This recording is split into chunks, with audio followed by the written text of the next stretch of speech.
Thank you for joining us for this Families as Faculty Host Family Orientation. This is an orientation webinar for families who are interested in learning more about the Families as Faculty project that Peak Parent Center does with the University of Colorado at Colorado Springs. My name is Julie Harmon. I'm the Director of Parent Services here at Peak Parent Center, and one of the components we have is a collaboration with the universities. And one of the ways we collaborate with our local university here in Colorado Springs is with our Families as Faculty project. So as this notes, this is a collaborative project between Peak Parent Center and UCCS. Really, the project is to provide future teachers with hands-on real-life experiences for children with disabilities and for their families. And we want to provide students with the opportunity to reflect on the experiences that they gain from this project and apply those to their learning, apply their learning to their goals as future educators. That's really why we do this project. So at the heart of the project really is the idea of inclusion and inclusive opportunities. And Norman Kuntz writes that in principle, inclusive education means the valuing of diversity within the human community. When inclusive education is fully embraced, we abandon the idea that children have to become normal in order to contribute in the world. We begin to look beyond typical ways of becoming valued members of the community. And in doing so, we begin to realize the achievable goals of providing all children with an authentic sense of belonging. And this comes from Norman Kuntz's The Need to Belong, Rediscovering Maslow's Hierarchy of Needs. And I think this is what's really important for this project, is the idea of really thinking about inclusion in the sense of the valuing of diversity. And so we'll talk a little bit more about what inclusion means in this project, but I think it's important to know that we're really talking about that in principle value of valuing diversity from any viewpoint. And what does inclusion mean in practice? Really, inclusive education means the classroom in which the students are in, really coming at it with a student-based, student-centered approach, the schedules, the curriculum, the teaming process, and most importantly, the climate that's within a classroom. So making sure that that's really what we're talking about when we talk about practice of inclusive education. So when families are participating in the Families as Faculty project, we really want families to share their inclusive values, really the value that you have for your child and the strength-based view that you have of your child. Families, that's a unique perspective that families get to share every day, is pointing out the strengths that their children with disabilities bring. Also, the commitment that you have to participation in the community. So really the value, the inclusive value of participation and what that means. And then just the desire and value of inclusive schooling. So it doesn't mean that your child has to be an inclusive placement. We're not looking for the most perfect inclusive placement ever. We're looking for success stories, and just the success story of desiring and valuing inclusive education is an important message for future teachers to have. We'd like families to share the challenges and really focus on what's worked. So as the challenges arose, what you as a family, you as a team did to work with a school of teachers and administrators to work that challenge out. The possibility of good practice, what really good practice can mean for your child and for other students in our schools. What good family and school relationships look like, and what's gone well, and when things didn't go well, what might have made a difference. So if you have a situation when things did not go well, what would have made a difference from the teacher perspective, an administrative perspective, that they could have shared or could have done that you think maybe would have made a difference? Because those are what we want. We want students to be able to take away those bits of information that they're going to be able to shape into their learning as they move forward. So why do we do Families as Faculty? We really want the result of this project to be for the students who participate, the students who are going to be teachers within our community within the next couple of years. We really want them to understand the importance of the home-school relationships. We want them to expand their knowledge of inclusive schooling practices and what their possibilities could be, and recognizing and acknowledging their own personal beliefs, their own values and attitudes about disabilities, about special education, students, and families. We also want the students to view families as teachers and peer collaborators from who they can learn, because I think if we've learned something as families working within our school systems, the importance of us being a team and us collaborating, and teachers, families, really collaborating is the important component of making schools work. We want them to understand and appreciate that all children and families are different with unique strengths, values, beliefs, and challenges. To build strengths for communicating with families in a positive and productive way, and begin planning how they're going to incorporate what they've learned from you and from this project into their practice as educators. So we've been doing this Families as Faculty project for a number of years here at Peak, and we hear from lots of different student perspectives and their reflections, and all of them are life-changing. For some students, this is the first opportunity that they really have to meet a family who has a child with a disability. For some, it's the first time they've met a child with a disability. Our hope is that as more inclusive schools are coming, and we're starting to see a generation of students who have been included, that students are going to be able to reflect back on their own third grade class where they shared with a student with a disability. But for some, we still have work to do. And so when we look at the reflections, here's a few comments from the students who have done this in the past. We're not here to only teach them. They are here in our path to teach us as well, to be more compassionate people, to see diversity in all of its many colors, to heed patience, and to remind us that if we get stuck in a rut, mix it up a little. There are endless possibilities for gaining insight. I've learned I need to be accessible to the students through keeping an open mind about their potential and ways to achieve it, and accessible to the parents through communication. And listening to families can be a way to gain insight into reaching students. So just a small reflection that we've heard from students through the years.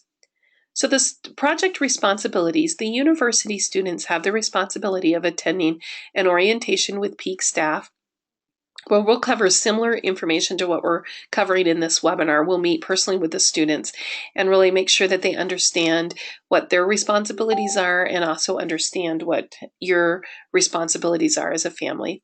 They have the responsibility to schedule and attend the family visits. They need to write a paper about what they've learned, and also attend a wrap-up session. Families have the responsibility to view this family orientation webinar, which you are.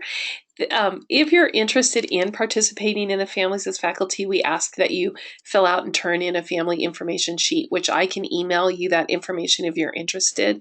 You can email me at jharmon@peakparent.org, and I can get that information to you. Once we have that information sheet, we share that information with the students. That's how the student groups are assigned. So then your responsibility is to schedule the visit. The student will contact you. We will share your information with the student. They will contact you.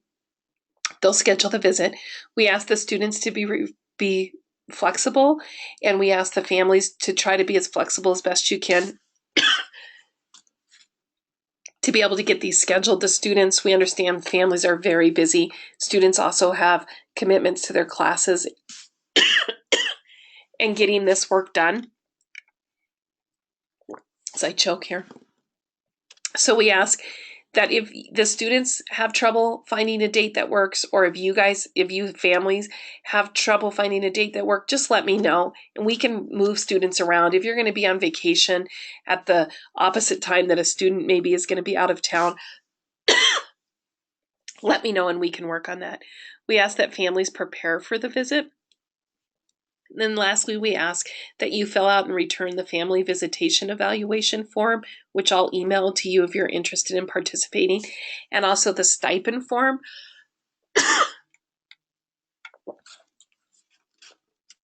The university does pay a $50 stipend to families who participate in the Families as Faculty project. So once all of that paperwork's been completed, we can get that stipend to families as well. So we talked a little bit about preparing for the visit. So what we like families to think about, here's a few suggestions of what families might want to talk about during the visit. Really think about, how does your family respond to the challenges of having a family member with a disability? What does inclusion look like for your child in your home, in your school, and in your community? And again, it's okay to say, We wish that inclusion looked different. We wish that the placement was different. We're advocating for change within our school district. We're advocating to make a difference for our child to be able to have, the opportunity to be more included. Just share what that looks like, what your hopes are for inclusion, and maybe what inclusion looks like right now in your home, school, and community. Why it's in the communication is important between the home and school, between family members and parents in the school. What do you need from educators to work as a team on behalf of your child? Share stories and experiences, positive and negative, that you've had when communicating with educators. And this can be from formal meetings like IEPs, as well as informal meetings that you've had or informal opportunities that you've had that have shaped those experiences. Again, in sharing those positive and negative experiences is where we all find growth. We want to certainly know things that have worked really well, because that's important for students to know, but also when things haven't worked so well, what might have been helpful in remedying what didn't go right, or what people could have said differently. Sometimes it's just the words people use. So it could be someone just saying something in a little bit different tone, or in in a different way, could really change that negative experience to a positive experience. Don't be afraid to share what hasn't worked, but also tell students what you need to make it work in that situation. Also, what lessons do you want the students to learn from you? Really think about what you'd like students to take away from the experiences that they're having with your family. It's really important that families lead the discussion. We talk about this with the students as well. We do not want students to come and do an interview like Matt Lauer for the Today Show or whatever he's on. This is not about an interview for them to complete the school project. This is really families as faculty. So you as the family are the faculty. You're the teacher. So we really ask that you lead the discussion. You decide what you want to share. You decide how much you want to share it, and you decide how you're going to share it. We have some families who share doing PowerPoints. We have some families, my boys like to, I have 2 children with disabilities, and when we participate in families as faculty, they like to share their photo album. So they'll go through and put stickies on 5 pages that they're going to share of stories that they want to make sure teachers know from their experiences. Some families sit and chat. Some families, the self-advocates, the person with a disability leads the discussion depending on their age. So just whatever works best for you, but really making sure that families are leading the discussion. Students will come usually at the end of families as faculty. The family will say, is there any questions that you have for me? So they usually will come with some prepared questions. If you want to answer those are great. If they're questions that you don't feel comfortable answering with them, you have the right to say, I'd rather not answer that question. You as families decide where the meeting should take place. It can be in your home. It could be at a local coffee shop. Some families choose to meet at activities. Their kids might be involved in a community activity, so they may meet at that event so that the student can see what that might look like, what inclusion looks like at that point. If that's a inclusive event they might be involved in. Again, if you do not want to meet in your home, you do not have to meet in your home. Again, you can choose to meet anywhere in the community that works for you. You can meet at the library. If you want to go over to the university, you could do that. Whatever works for you. But again, making sure families are choosing. The students are not to call and say, we've set up a meeting on Tuesday at 10 a.m. at the Starbucks at the corner of Main Street, and we'd like you to be there. That's not how this works. They're going to call you with 2 or 3 days and times that work for them. If those work for you, great, plan that. If those don't work for you, you give them 3 or 4 other times that might work for you until you can find a date and time that meets. Again, if you want to meet in your home, a lot of families do this in their home. They want people to see the reality of life in our homes with children with disabilities. So again, up to you as to where you meet and how you choose to share the information. A few reminders are to really stay positive. This isn't a time to vent or express anger and frustration with educators. We've all had those experiences. That's why Peak Parent Center is here. If you need to vent or express anger or frustration, please call one of our parent advisors, and they'd be happy to talk through that. These students coming to your home are students. They are not professionals, so please don't ask them for advice or interventions related to your child.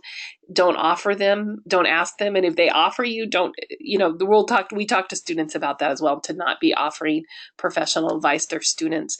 Remember to really have fun with this. Share the joys and successes of parenting your child. This is really a time to celebrate him or her. I don't think we take those times very often to celebrate. And so this is an opportunity to really share the joys and successes that you have as a parent with other future teachers, and really can shape and change their perspective about what life might be like for us as family members with loved ones with disabilities. So the next steps are going to be filling out the information form if you're interested in participating. Once that happens, that information shared with the students will call you to schedule the meeting. If you have any questions, please feel free to call me or email me. Again, Julie Harmon, jharmon@peakparent.org, and the number here at Peak is 719-531-9400. So if you've watched this webinar and you are interested in participating in Families as Faculty, if you can email me and I will get you the information sheet that you need. Once that information sheet is filled out, I will email every family and let them know once students have been assigned, because once students are assigned, you should hear with them within a couple of days.